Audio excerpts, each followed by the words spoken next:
Ghost Gang, what's going on? It's your boy Sean here with another video, and as you can see, we got the stuff ready to get put in for my Impala, and I'm gonna call this video my setup part 2 because y'all showed a lot of love on the first one. That's got like my most watched video, 2,000 likes, and it's, you know, steady climbing daily.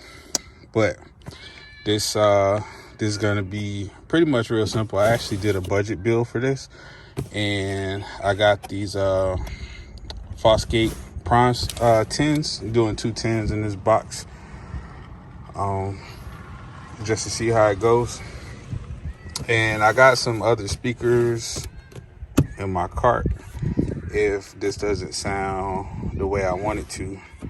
And I got these off Amazon. I think the two of these together was either 100 or like $110. So I'm gonna try them out and see how that goes. And as you can see, the box in the back, I grabbed that on Amazon too for about $50. Really, because I didn't want to spend that much, just to, you know, try all this stuff out. But I had another ported box, but it was just for one sub that I got on Amazon. It's like D-Box or something like that, and it turned out pretty good in my car and in my Challenger, rather, versus the Impala. But you know, you see 2 subs there, boom. Oh, and I got this InstallBay amp kit right here, and this is like $60 on Sonic Electronics. If you guys looking for any of this, I can put some links in the description below. And I want to say I had no issues with this kit. Highly rated, and I think it's better than some like the Fosgates and some of that crap that you know, Coaxial has on there. But yeah, that's what I'm running for this.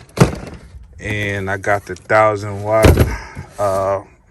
Fosgate punch amp.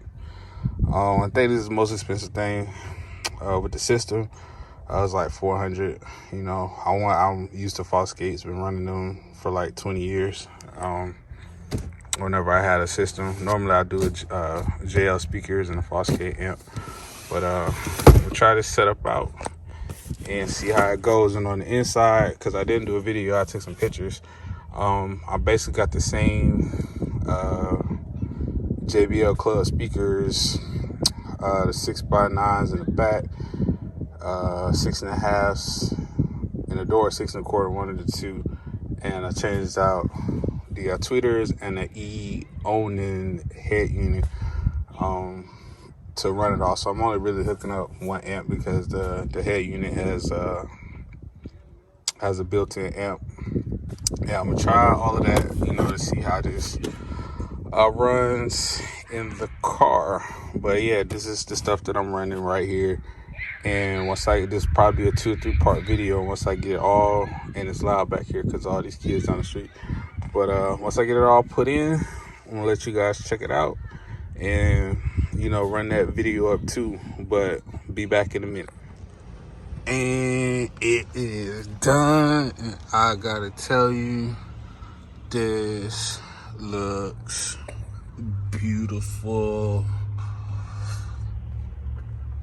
Got that P1000X right there, and you can see how I got it all wired up. Boom, with the R2s looking clean. And if you follow me on Instagram, I put a little sample down on my page because I was using music that could get hit with a copyright strike. But for the price, because like I said, I got the box, $50. Both subs, about $110 a piece on Amazon. And that amp was about 400. Amp kit was $60. And I'm telling you, for a budget bill, you just can't beat it. Cannot beat it at all. But Yeah, look at that. And it's real clean install. Looks good in here. Looks good. Looks good. Looks good. Looks good. Looks good. Looks good. I just gotta adjust my settings because when I sat in here, and I don't really play my radio louder than like 15. It was on 19. I had to turn it down. And it's just it sounds amazing, amazing, amazing. Like I said, you're not gonna be down the block. You had a little trunk rattle, but you know, that's about it. But it sounds really good for the price, for everything that I paid. Everything that I paid. You know, the speakers on the indoor, on the inside, all 6 of them, head unit, all of this stuff. I'm telling you, man, you just can't beat it. Cannot beat it. I say give it a try. Give it a try, because I wanted to try the subs because I actually know which ones I really truly wanted. But after hearing this, these might have to stay in here until they blow or something, because I mean, this sounds good. But I hope you guys enjoyed it. I hope you run up the video count like you guys did the other one, you know. And I may even go back and do some tweaks to the Challenger, because this by far sounds 10 times better than my Challenger. But part of that is only got 110 in there. But I may change my mind after hearing this. But that's all I got for you guys today. And stay tuned for more videos. All right, one.